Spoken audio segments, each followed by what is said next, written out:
and we have higher instincts. We have lower emotions and higher emotions. And the more that we can feed the higher emotions, the more that you can put your superior self in guidance over your inferior self, all of a sudden you don't have to deal with a monkey in your brain every waking moment. But there are a few things that were going wrong specifically when I was unhealthy and in my early 20s. And one of the biggest things wasn't just eating wrong and following my doctor's advice, which was basically just a quick recap if you don't know my story.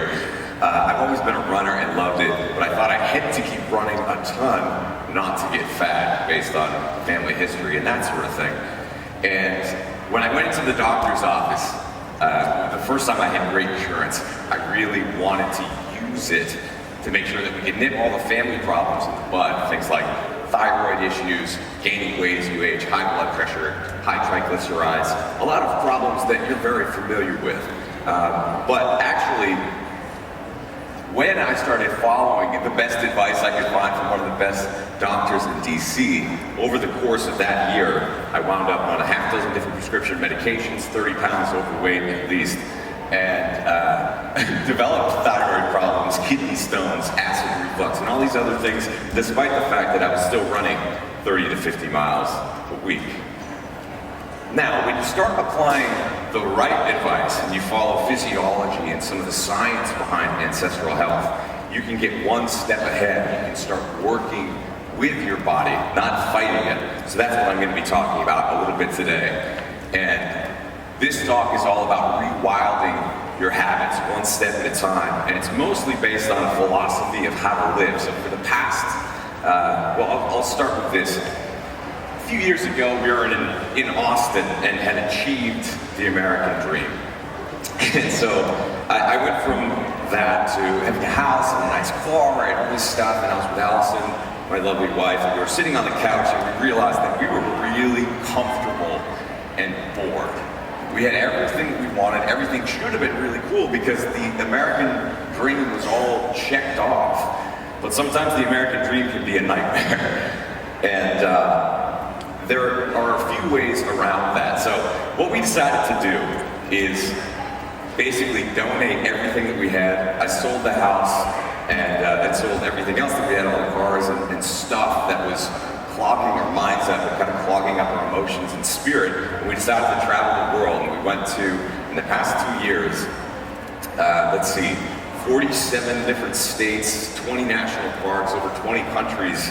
And it wasn't all butterflies and rainbows, and I'm going to share a little bit why, but we learned a lot of things along the way that basically have been stripped from our society, or we've been brainwashed or conditioned into thinking we should live a certain way, achieve that American dream, and basically be slaves to what society says you should be. There are a few ways around that. One of the things that we learned is the power of daily gratitude. We talked about this a little bit yesterday in one of the panels that I was on, but what this does, when you sit down even just for 3-5 minutes in the morning, you write down your three things that you're grateful for. What that does is it opens up your mind and your brain, trains your brain to look throughout the day for all the things that are going right, all the things that you're deeply grateful for.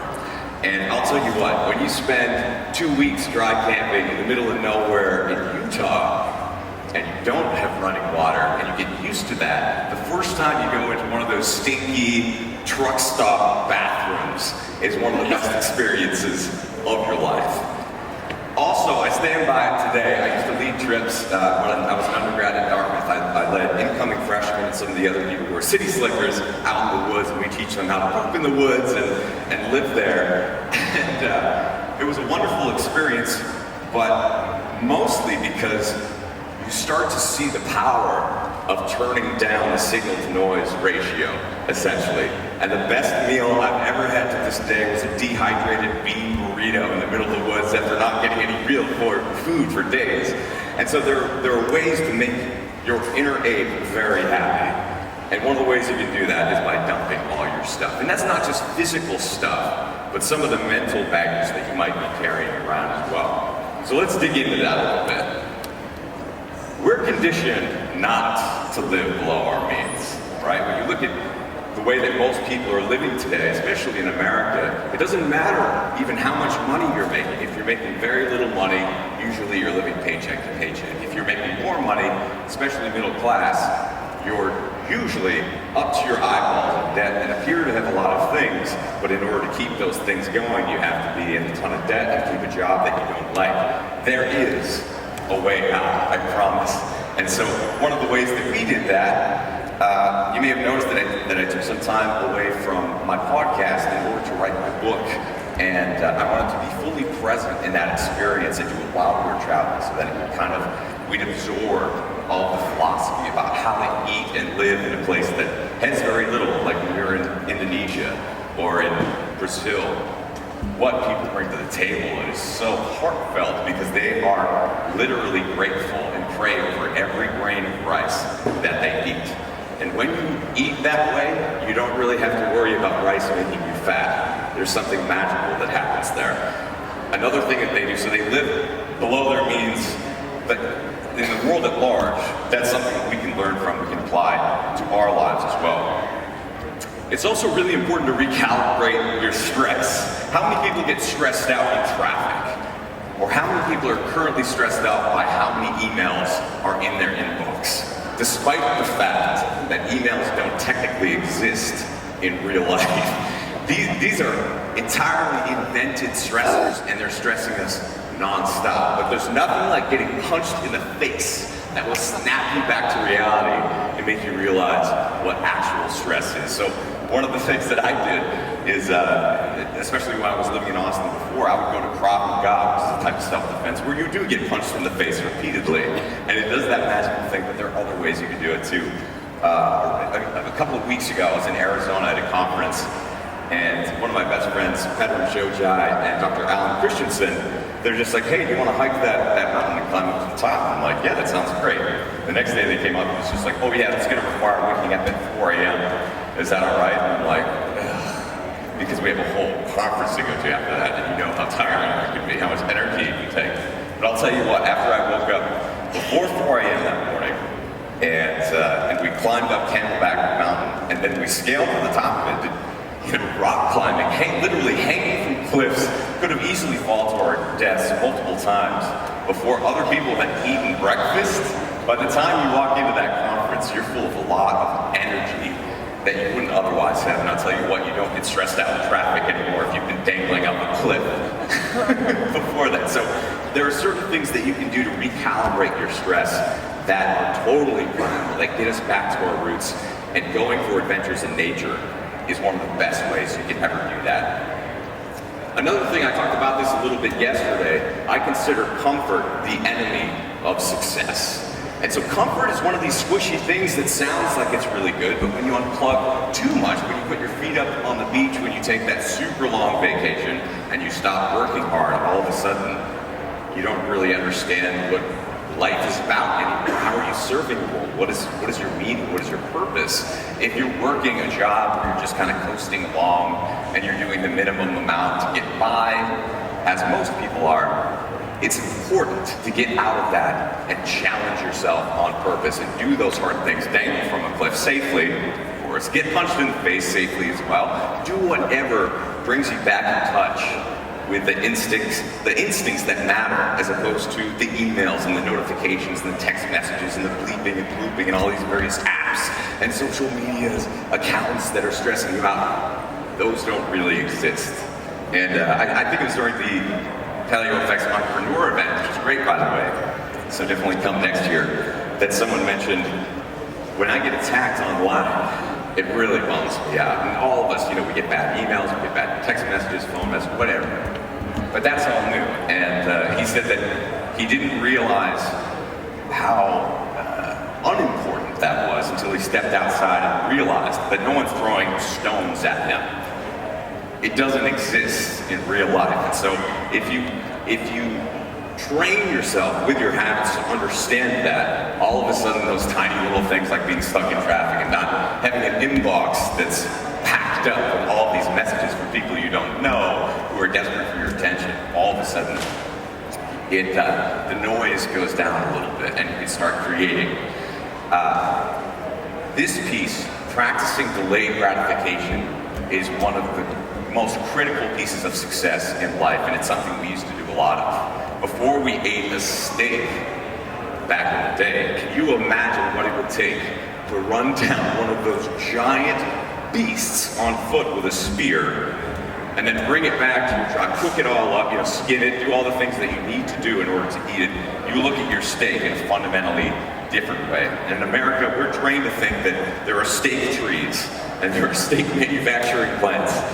But the truth is, when you start to really humanize every experience in your life, and you focus on the aspect of delayed gratification, you appreciate everything just a little bit more. And so one example of that is, you could easily eat a cookie right now and it would taste great, but you might be bummed out a little bit later because you're low on energy, you get a sugar crash, and what have you. You might not want to work out right now. Most people don't. Even people who are super fit. I was talking to Shanti about that. I'm like, what do you do when you don't want to work out? He's like, usually I work out anyway, and I've never regretted that. Which shouldn't surprise you because of Shanti. But at the same time, he also said, sometimes I don't work out. I listen to my body. If I'm really hurting or if I need some time off, I give it to myself. But most of the time, I'm prepared to not want to do what I know I should do. And I do it anyway. I'm practicing delayed gratification.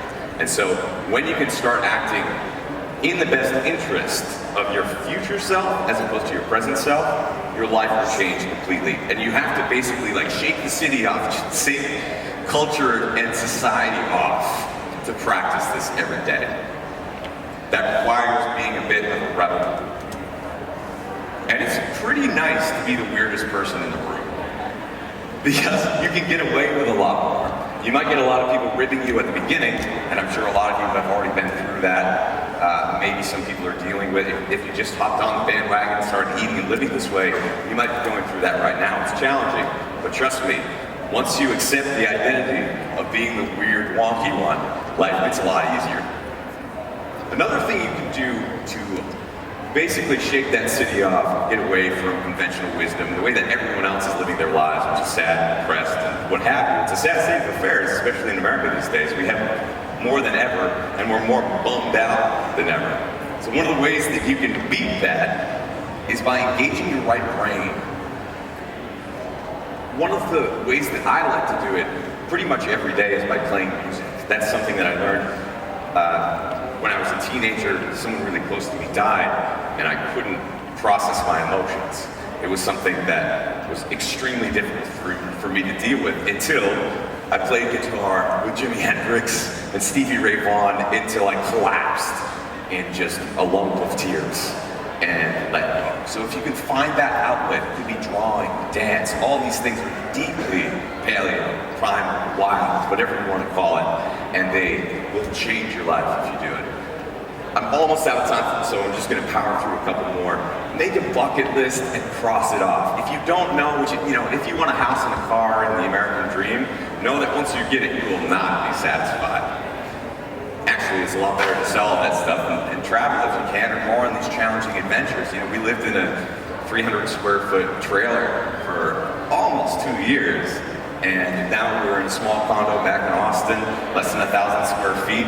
We were so much happier there than some of the places that were 3,000, 5,000 square feet, some of the places that we lived for a short time in Airbnbs. So this is all pointing to the fact that we're trained to be consumers, but if you want to be fulfilled and provide service to people, you need to train yourself to be a creator and not a consumer.